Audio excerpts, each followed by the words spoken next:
Thanks, Sarah. And so good seeing some familiar faces or chats in the chat, rather. Good to see all of you. Super excited to be here today. I'm Natalie. I'm with the Just Transition Fund. We're a philanthropic hybrid, meaning we provide both grants and technical assistance to help coal-impacted communities apply for federal funding in order to support economic diversification.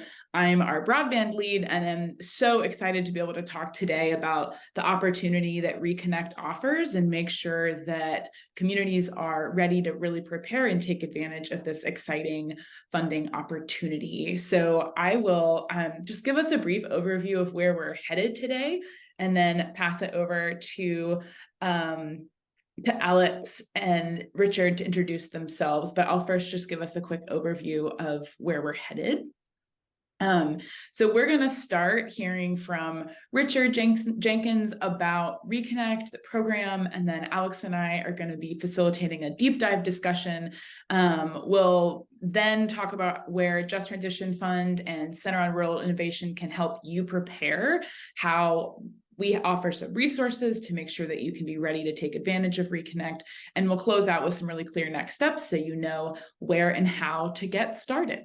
So we are going to keep this really informal. And so please don't save your questions till the end. We're going to be keeping an eye on the chat and the Q&A feature all throughout and raising questions as you have them. So please, if you have a question, put it in the chat and we'll be bringing those up as we go, as well as, having time for questions at the end as well. But definitely don't wait for that. If we're saying something that you have a question about, please enter it and we'll be answering those really conversationally throughout. So Alex, I'll pass it to you to introduce yourself and then hand it over to Richard.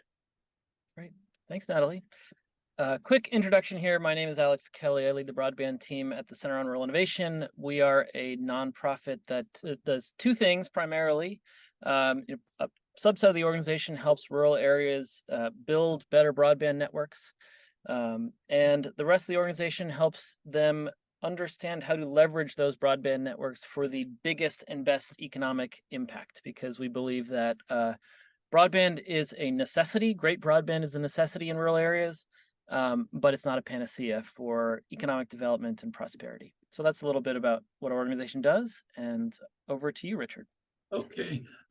So I'm a general field representative in the Rural Utility Service. And the Rural Utility Service has a couple of different programs, water, electricity. We have an environmental branch, but I work in the telecommunications program, and my job is basically to facilitate from soup to nuts all loans and grants from origination through servicing to closing, and helping people learn the process to apply and making sure they stay compliant with all the requirements of making sure the money flows out the door to reimburse them or reimburse the project for expenses. So that's what we do. And I guess we'll go directly into the ReConnect program. So what I like to do in these webinars is, especially when we don't have a window opening or open at the time. Right now, the window is tentatively scheduled to open sometime late January. So that round 5 would be open. We would publish a NOFA or a FOA, funding opportunity announcement, and that would set the basic levels for the program. It would set what we call the broadband lending speed, or what the threshold speed would to determine the level of underserved or unserved in the proposed areas. Also, it would set the funding levels and give you a little idea of or tell us which funding products we would have in that round, whether we would have the 100% loan or match with 100% grant with no match, and what the criteria would be. Usually we are going to have a loan a 50-50 and some type of grant, and whether that'll have match or not will be determined when they publish the NOFA. Where I tell everybody to start, and I think our webpage is up in front of you, and and I guess we can leave a link to that somewhere so people can access this. But I always say start with the fact sheet, and that's in the lower, yeah, right there.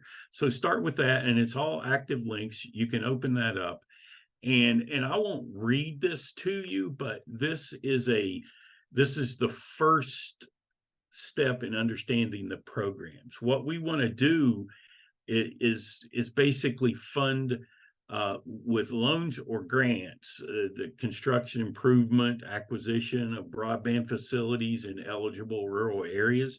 And this is going to give you a primer or a first start in understanding the basics of the program if you're not familiar with it. So this would be the first read I would do in the whole process of beginning your application. So now's the time to start. So going back to that main page, if we can for a second, I would then go into the scroll down the page, and I'm going to show you a couple of other items that I want you to be aware of. And I'm going to be, somebody keep me honest on time, because I can start talking and just get going. Now, these are the products that we had in the lab, and I say products, but because these are the offerings that we had in the program. And this gives you some idea of what the funding level for each product was.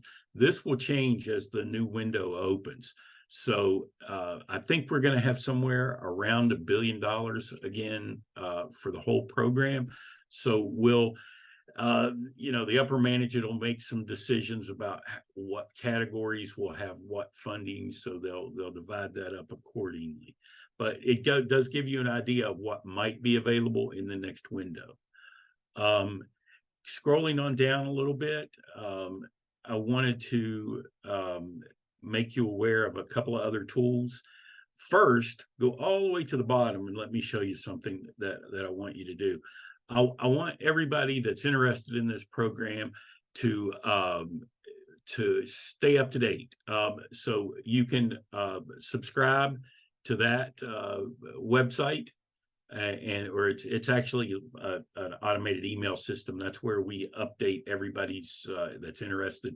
We update you across the board with all types of different rural development programs. So you can sign up for everything from rural housing to telecom loans at that. But do that, and that way you're one of the first to know when the NOFA is published. So going back up, there's a couple of things that you can be doing right now to prepare for an application. And I think that's what you want to hear. Number one, you want to make sure that, this is in these categories: forms and resources, the mapping tool, the eligible service areas.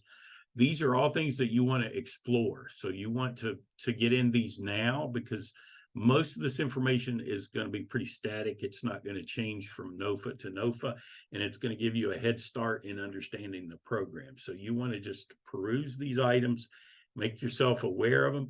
But there is a couple of action items that you can take. The first would be, if you're familiar with our e-authentication, that is it's a self-service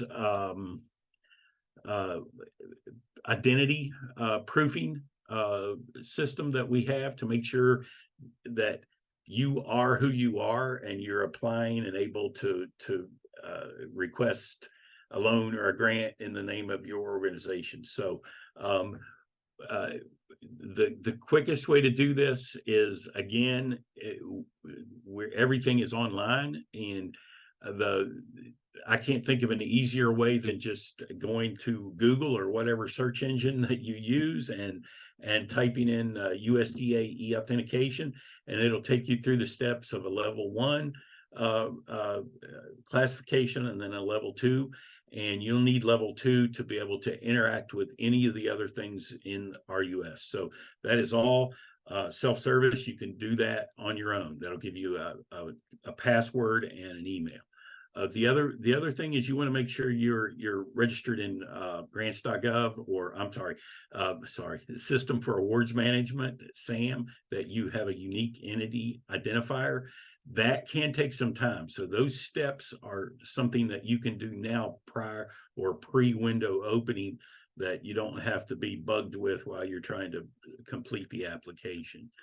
Some other things to be aware of, the mapping tool, that is it kind of gives you a good idea of service areas that we've already funded. So you can look in this and see areas that maybe have RDOF funding that wouldn't be eligible for just anyone to apply. You can look at CAF2, ACAM. Those things are ineligible for certain applicants. You can apply if you're the recipient of those FCC funding. You can apply for loans to enhance that. So those are things that you would need to work directly with me. And by the way, that's what I do, is I would work directly with you to help you with an application. But this mapping tool, when it's active, it'll also be where you upload your shapefile, or where, if you still just want to pull like a polygon, point and snap, this would be where you identify your funded service area. Now, when this is active and you're registered in the system, it'll help you pull information for your pro forma, like households and things like that. And that information will be directly interjected into the application, your application, because it'll be unique to you when you log in. So it's a unique tool, and it's evolving, and it's becoming pretty sophisticated, and we like it. It makes things a lot simpler, and I think you will too as you get in the process. So going back one more step, I'm kind of looking at this on another screen too, so I can keep forms and resources. And somebody give me a high sign if I'm talking too long, okay? You're doing great. You're doing great. I'll jump in, but this is all super helpful. Okay. So a couple other things that are going to be, I'm gonna go down through here so and log on myself, and so I can. This is kind of a catch-all. So all the things that was talking about, you can go here and see some basic information, some basic reads that you want to have to be aware of. The new the regulation that authorized this program is here, and that is a good read, so you can understand some of the background of the program. We also have a really robust frequently asked questions site that is everything people ask, we upload there. So it's not even if it's frequently, it's there. If someone's asked the question and it's something that's publicly cognizant, you can go there and find some answers sometimes, and sometimes find information you didn't even know you didn't know will be there in those questions. There is information regarding evaluation criteria for scoring if you're going to apply for one of the competitive grant or products. So it'll allow you to maximize your overall score. So maybe there's some things about the scoring, and you can just massage that a little bit and make your scoring come out that much better.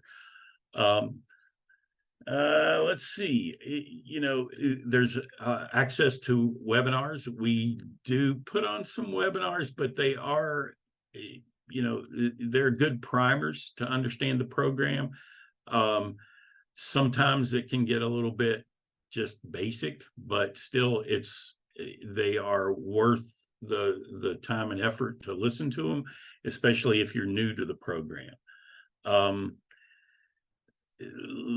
know I'm bouncing around. I do apologize for being towards the bottom. There's application and award forms, So it says application materials on down a little further, right there. So here is where you can really find some information that's going to allow you to be prepared when the window opens.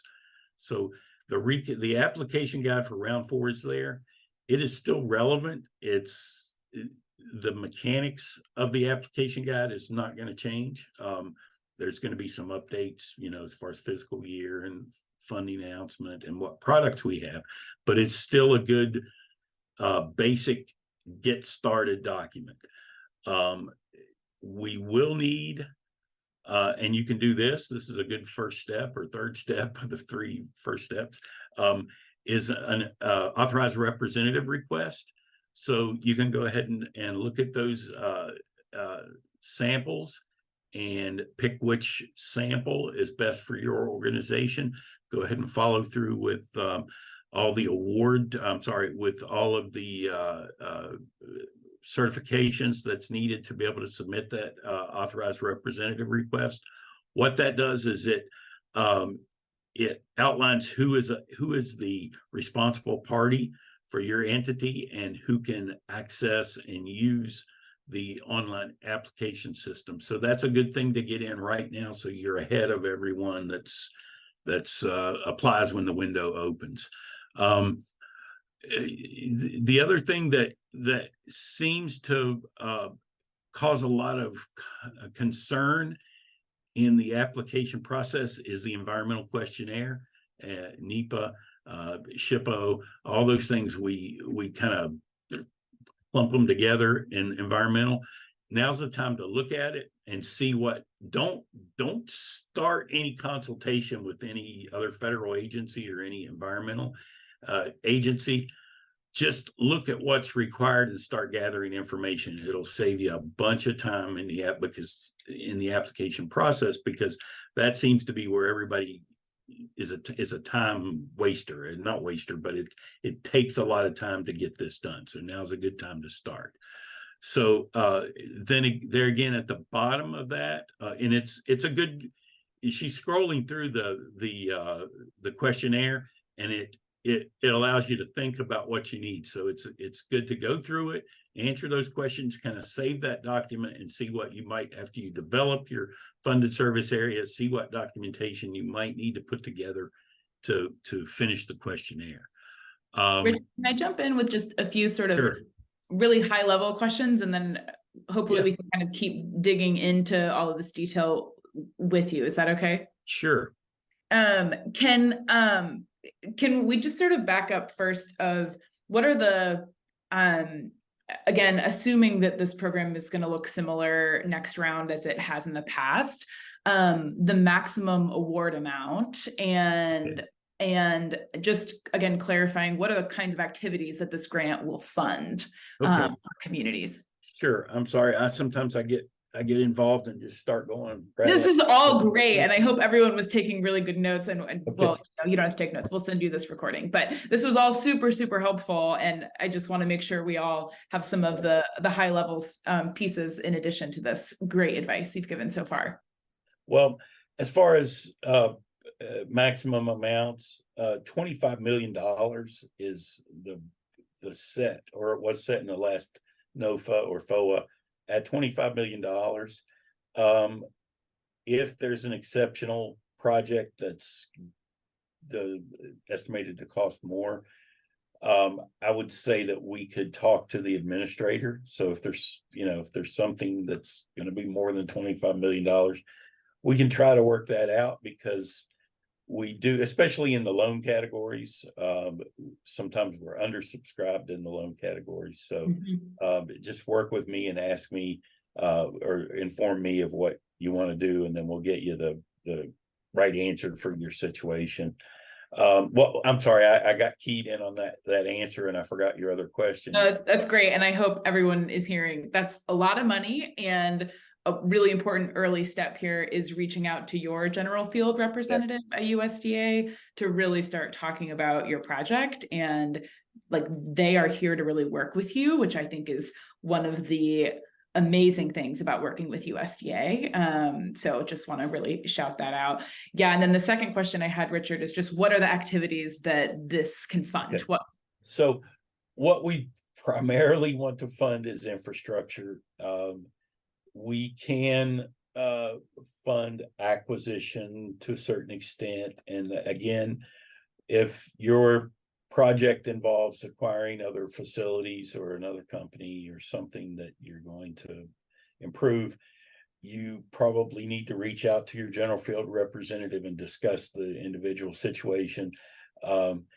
Each one will be different. I know that you're going to have to either, it's going to be hard to do with a grant. I think we could do it, but acquisition is more of a loan endeavor. And so basically what we want to see is infrastructure, outside plant. We are technology agnostic. If you will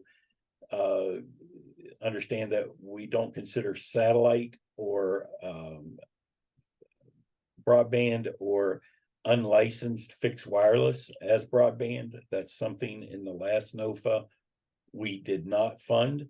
Now that could change in the next NOFA. I heard there's lobbying and people are concerned about leaving fixed wireless, unlicensed fixed wireless and broadband facilities out of that. So there may be, the politicians may add that back in.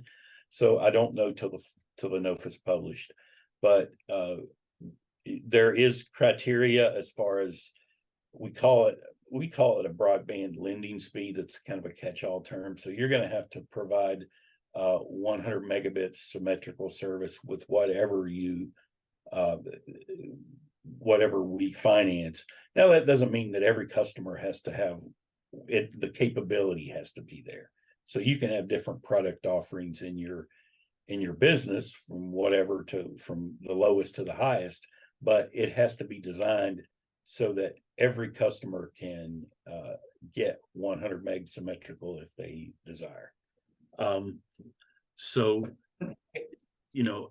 I think that covers the overall of what the program wants to do. I'm open for any questions. I don't know whether you wanted to take questions now or. That sounds great. And I'll just one quick clarification. Then Alex, I see you coming off mute. GFR is an abbreviation we're using a few times. That stands for General Field Representative. That's basically your point of contact for the federal agency. So if you've worked with other federal agencies, it might be an EDR is what EDA says. There's sort of your point of contact for the federal agency. For USDA, they're called General Field Representatives, GFRs. USDA also has specific telecom GFRs, which is wonderful. And that's who Richard is, and each state or region have them. So Sarah just put in the link where you can look up to find out who your Richard is. And for many of you, reach out to Richard. So just to clarify those sort of definitions and abbreviations that we're using. But yeah, ask some questions, and Alex and I know have a few prepped for you too, but throw them in the chat and the Q&A. What's on your mind about this program, y'all? And while we're waiting on questions, I did want to go back to the application and award forms. Well, that's down at the bottom. I wanted to key in everybody to see the different items that we have in those award forms. The legal opinion, you can go ahead and start looking at those things. This is some of the things you can get out of the way now that you don't have to worry about in the application process. This is the time to start. If you're interested, this is the time to start your application, not when the window opens. Also, right there for your use is our network and financial workbook. That's basically the NOFA in a nutshell. That's where I'm sorry, I said NOFA. That's the application in a nutshell, where your pro forma exists, where you develop your budget, where you basically the guts of the application is right there in that one document. And that pretty much does it. You know, there's some things you want to be aware of if you're awarded, like the Buy American, Build American, and those things, but it's you know, it does play into your pro forma a little bit, because you want to make sure that you're budgeting for equipment that's from an eligible country, and sometimes you'll try to save and maybe budget for some equipment that's not eligible for reimbursement with federal funds. So be aware of that. And that leads me to, I mean, your ideal applicant, I mean, this is really a program for internet service providers, ISPs, to be applying for, correct? I think, right. Just can you clarify who the ideal applicant is? And that's, I say that, but I do have several projects in West Virginia that are public-private partnerships, if you will. Okay. So there's ways that a public entity can apply. One of the barriers that we have in the program is the requirement for audits. You know, you want to have 2 years previous audits. So if there's an ISP that is otherwise a healthy applicant, but they don't have those audited financials, then they can partner with a public entity as the applicant, and we can operate under an operating agreement. Now, there still will be some question about ownership of the assets. The ownership of the assets would stay with the applicant, but in the scheme of things, the operator just wants that network to operate on. And in both instances, there's an operating agreement that's lucrative for the applicant or for the operator. So it's I think that there's ways to make anybody that's interested in furthering broadband an applicant if they have the right partners. So the problem, I think, in West Virginia and a lot of rural Appalachia is finding those ISPs, and we do have some, and they're regionalized in the, you know, but we're talking them into, they see the dollar signs. Let's be blunt about it. There's money to be made in the industry, and that's what incentivizes those ISPs to become involved. So if they see that's a win-win for them, you know, maybe they throw in some match.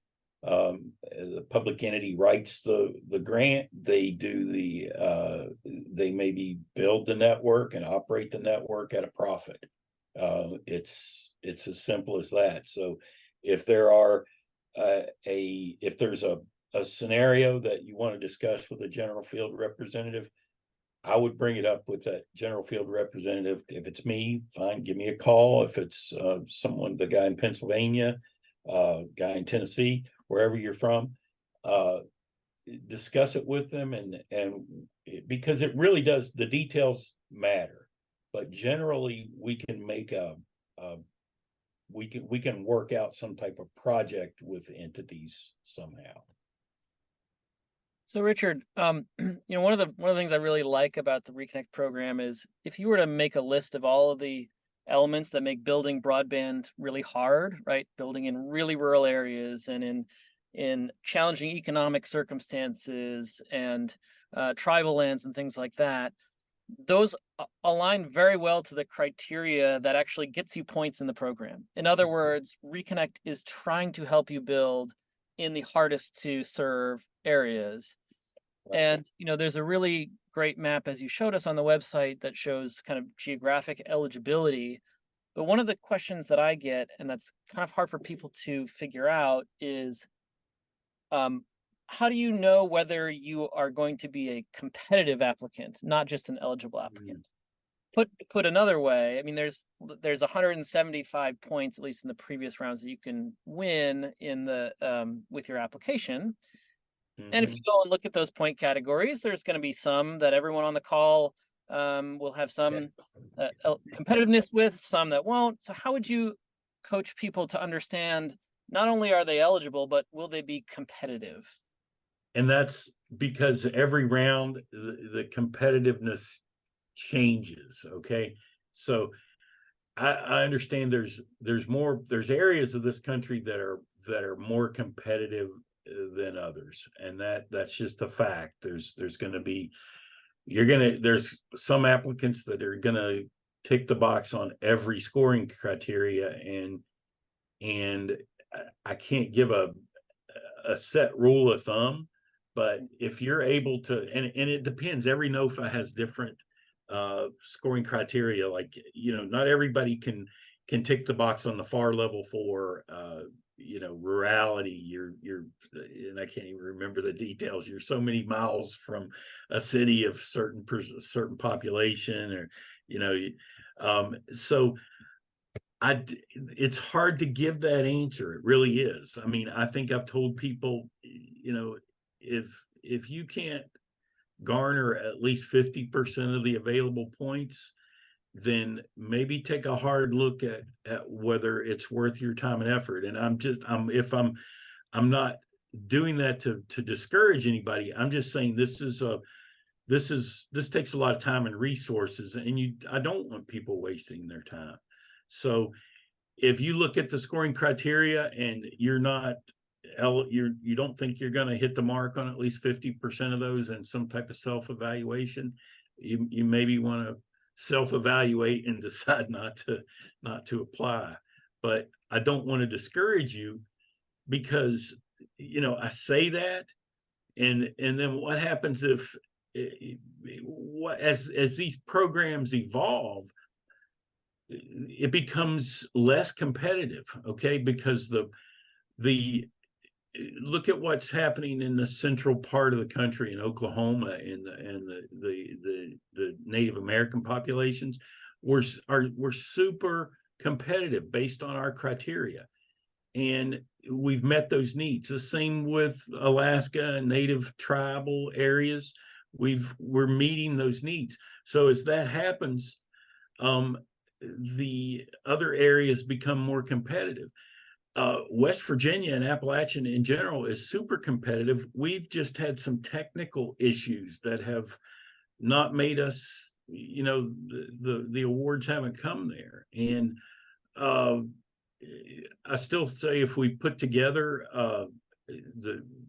we've had some super good applications that have come out of West Virginia that have just suffered from some technical issues with either incumbency or other things that have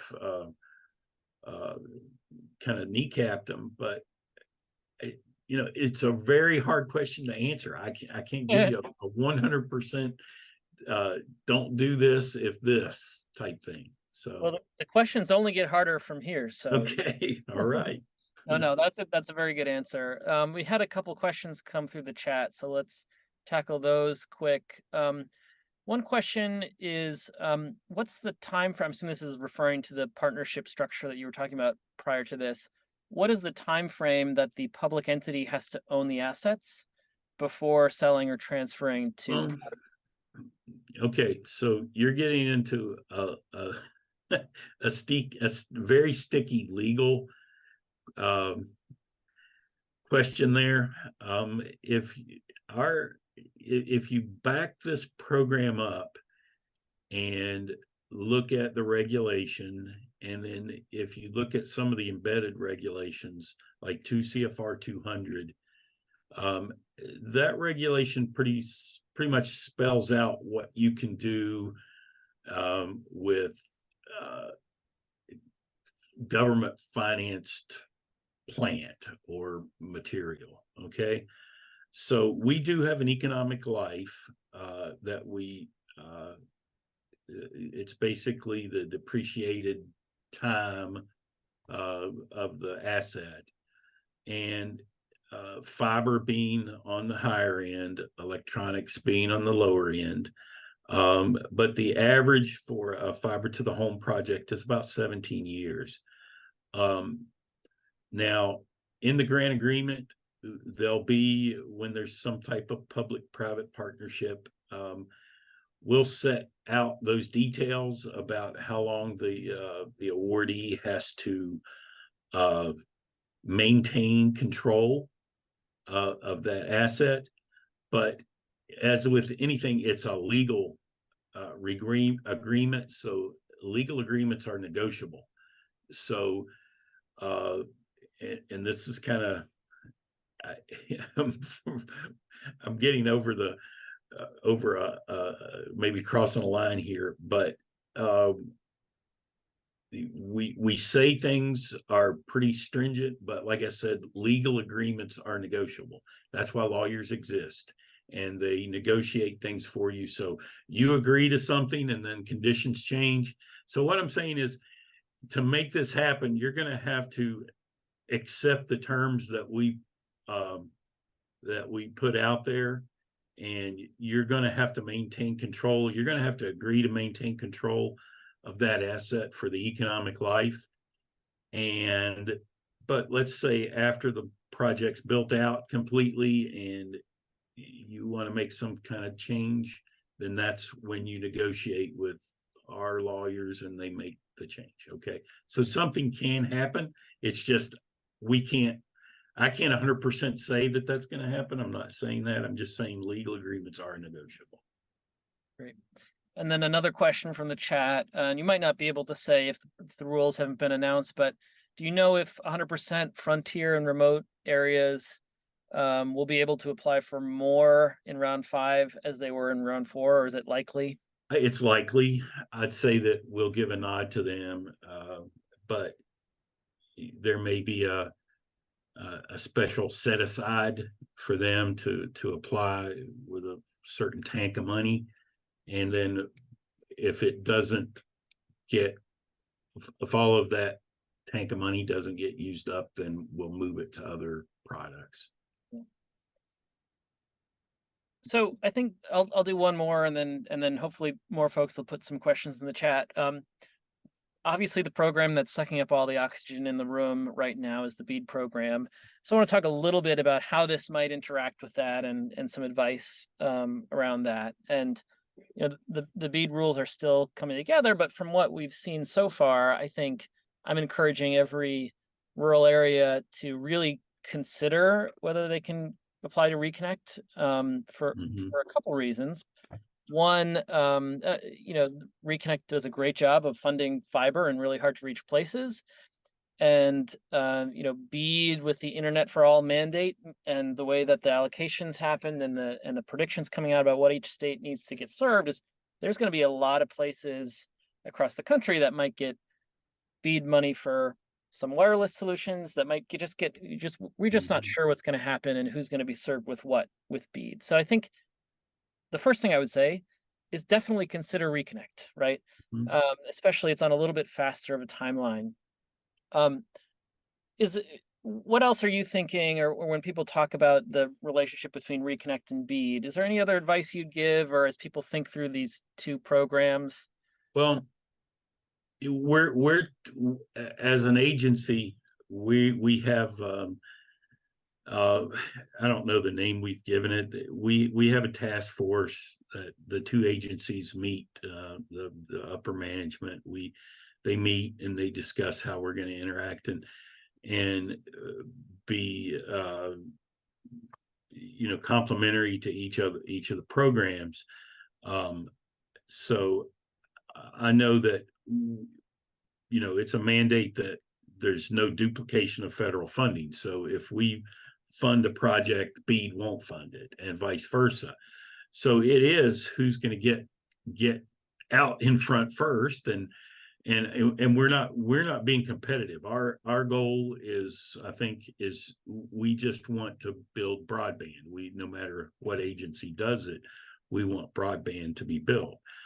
So with that said, I know there is some concern over how BEAD will.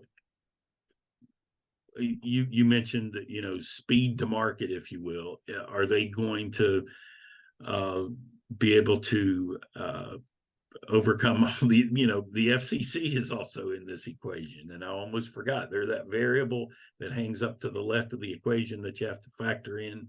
You know, right when you think your answer is done, you got to factor them in.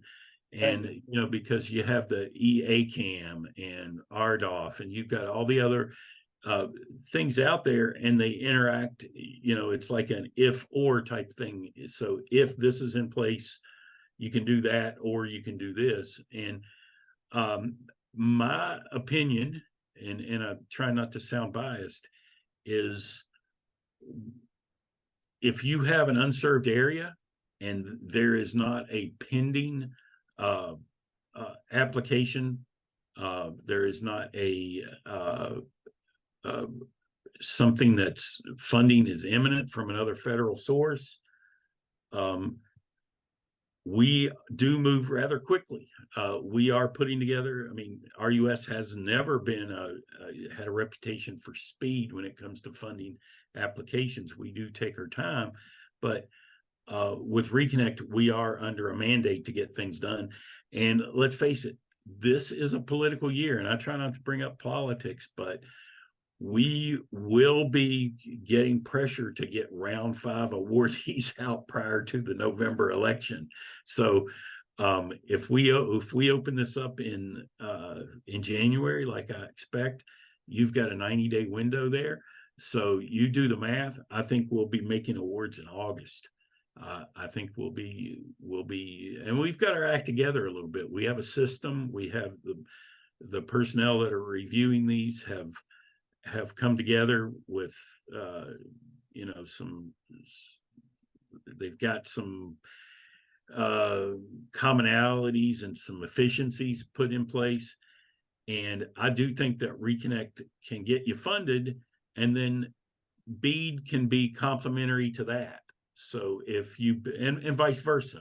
So if there's a project out there that's going to be BEAD funded, and you know, it stops at a certain location, and you know, maybe look at ReConnect. Maybe look, and I know I didn't want to get too far into this, but don't forget the Community Connect grant, because that is a grant program that we have, and it's the baby of the room compared to ReConnect. But and we won't get into that here, but if you're interested in that program, I think we're going to open up another window really soon, and contact your GFR, and we'll discuss that program with you, because it's similar, but it's different, and it's less of a lift as far as the application goes. But yeah, I mean, I hope I'm answering your question or giving you some insight into it. Yeah, that's great, Richard. We've got a pile of questions coming in, and not a ton of time left. So I'm going to kind of rapid fire you, if that's okay. And then again, I hope what everyone is really hearing is that reach out to your GFR. I mean, again, I can't say enough how USDA is not like every agency here. I mean, truly their job is to really help you think about these things, and can really be with you and think about projects and scoping so that it's competitive. They're really here to be a partner alongside you. So let's try to get through some of these questions quickly. But so Richard, one of the questions in the chat, how long do you expect the application window to be open? It's usually a 90-day window. Great. Does the 100% loan program have a match component? No. No match component on the loans. Great. And is the interest rate still expected to be 2% for the 100% loan program? That's what I expect. Yes, it won't be cost of money. It'll be a static 2%. Great. And is there a difference, do you think, this is probably a little hard to answer for BEAD, but we've got a question about why would an ISP want to use ReConnect versus waiting for BEAD? And a second question is around what are the differences in matching requirements and letters of credit? So I think still similarly, like how to balance ReConnect versus BEAD. There's so much unknown for BEAD, but any thoughts you have on that? I can't speak a whole lot for BEAD, because Yep. I do well to keep up with ReConnect, the Sure. details of it. But I can tell you, you know, there are ways around. Match is 25% across the board. If there's a ReConnect. product that has a match, it's going to be Yep. 25%. I'm not hearing, I don't know what bead's going to be. If somebody else knows, chime in. I heard it was 15% at one time, but now I'm hearing different levels. I don't know. Match comes out first. So if you've got a project that has match, you're going to spend your money first. I don't know if it's concurrent with bead. I don't know the differences, but I can tell you what we do. Sometimes that's a burden, the match with us, because you know the first 25% of the project is yours to fund before any grant support kicks in. Yeah. You know, I know that oversight is the other thing that's a lot different with us. We have a structured contract procedure. So you're going to use our outside plant construction contracts, our special equipment acquisition or construction contracts. We have miscellaneous work order contract. With BEAD, I don't think that structure is there. I think you're kind of left on your own when it comes to oversight, although I'm learning that they're trying to put some of that in writing. With us, you know exactly what your requirements are. Sometimes I've heard that BEAD can kind of catch you unawares, and it makes for a frustrating time when you have to document something that you didn't know you were supposed to be keeping up with. With us, there's no question about that. You know the regulations and what you need to keep and prepare for and document, and what kind of reporting requirements you need to have. So those are the basics that I can come up with. I'm sure there's 100 more.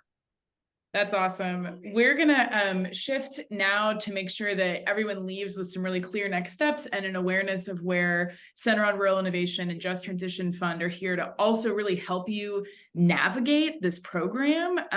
Again, like we keep saying, this is just a huge opportunity, and I don't want any of these details to stop any of you from exploring this. So continue this asking questions, and if we're able to send out answers after the fact, we can do that. And I will also just say by match there that ARC power funding can be used as match for USDA. So I just wanted to make sure that I mentioned that before we moved on, as many of you are in the Appalachian region. So I'm going to now pass it over to Alex to talk about how the Center on Rural Innovation can be a partner to you in pulling off all of these details before we close out here in just a few minutes. Sure. Thanks, Natalie. So real quick, as I mentioned, we support rural areas with broadband planning and economic development. There's a few things I wanted to highlight that might be of use to everyone. We run a website called broadbandhub.org, where we post thought leadership and analysis of broadband programs and events weekly. So that's a good place to turn to keep abreast of what we're seeing. We posted stuff recently about a lot about the BEAD, the Volume 2 proposals that are coming out, partnership structures we're seeing, case studies. It's really all sorts of good stuff. But I think more excitingly than that even is we're a nonprofit, as I mentioned, and we've got some philanthropic funding to offer free technical assistance sprints to rural areas, municipal and public sector jurisdictions, small ISPs, co-ops, and the like. And so how this works is you reach out to me or us, tell us a little bit about what you need support with or help with, and then we can spend 25 hours helping you make a strategic decision or evaluate programs or what have you. We've done everything under the sun under this program so far. Review capital projects fund applications. We help someone get an ARC power grant. We review public-private partnership contracts. We provide trainings for people, right? Whatever you need help with in the broadband space, it's worth reaching out to see if we can maybe provide that in the 25-hour kind of sprints that we have available. And then the other thing that I just note about a couple things. First of all, Richard, thank you so much for all that. It was really great information. I really liked when you snuck the line in there that ReConnect has their act together. I completely agree. That's a big reason to really look at ReConnect. And the other thing that I'll say, which is kind of an interesting option, is that there's a little bit of a precedent for some congressionally directed spending to happen via the ReConnect program. We won't ask Richard to comment on this, but there have been instances where senators in particular have been able to help particular projects get funded. It is best practice when doing these types of federal grants to reach out to your delegation regardless. So that should be part of your process, but just a little side thing there about how an avenue that some areas have been able to use to get ReConnect funding. Great, thanks so much. I will share a little bit about where the Just Transition Fund can come help. We are a really close partner with the Center on Rural Innovation and Connect Humanity, really because the work that Alex just shared is perfect lead into where we can then jump in. I'm also just seeing in the Q&A, when is the next window open for ReConnect, and we're expecting it'll open sometime in January. So this webinar is in prep for that. Just wanted to answer that real quick. So the Just Transition Fund, we're able to provide grants of up to $100,000 to fund federal application development costs. So what excites me about this program is that we would be able to support you in pulling together what we know is a heavy lift of an application, whether that's hiring a grant writer or doing some additional analysis, supporting your staff time, all of those things that cost real money in order to go after leverage that hopefully up to $25 million for your rural community. That's where we're here to really help. Our resources are limited to coal impacted communities. If you have a question of whether that's you or not, feel free to reach out to me and I can confirm your eligibility with us. The other thing I'm most proud about with our work is that we're able to really move money quickly. We are a rolling rapid response grant making program, meaning that if you are, maybe you reach out to Alex and you, through that amazing technical assistance, figure out that you want to go after ReConnect and you've got an ISP partner ready to go. Reach out to us next and we can really turn around a grant decision in maximum of 2 weeks. We have turned it around in shorter if needed. So please reach out to us. We also offer technical assistance, providing third-party review of your application and support in project development as we can, or a combination of the above. So next slide, if you don't mind, Sarah. Everything for us goes through a single interest form. Reach out. That comes straight to me, not just into the ether. I'll be checking those out. So if you have any questions and are interested in some grant funding from us to help you apply for ReConnect, please reach out. And like I said, I think the support pairs really well with the support you're currently getting from Connect Humanity, as well as the opportunities through Center on Rural Innovation. So we're coming up to the end here. Really just want to yes, we do. Our support is limited just to coal impacted communities, though more folks are coal impacted than many know. It's conservatively about 10% of the counties in the country. So yes, many energy distressed communities are also eligible. So feel free to reach out and we can chat about that. So just kind of a summary of our conversation. The first step, I recommended for you to be able to identify if this is a good program for you and start getting ready to submit once that notice of funding opportunity goes live. Check out all the resources that Richard went over and see if your community is eligible and competitive for ReConnect. If that is overwhelming, reach out to Alex and see if they might be able to help you think about that for your project in your community. Sign up for USDA notifications so that you'll know when that application goes live. You've heard this is a program that's really structured for ISPs and or public-private partnerships. So identify the right applicant for your community. Again, whether that's going to be a public entity who can build a public-private partnership, or an internet service provider, to be able to really move this project forward. And once you've got a few of those pieces in order, reach out to your telecom general field representative, and really think this project through with them. They can give you really good guidance as it relates to the very specific kinds of competitiveness criteria around rurality and levels of distress and social vulnerable populations. There's all of these levels of criteria that make this program such a good fit for our communities that have been for too long really left behind in this problem.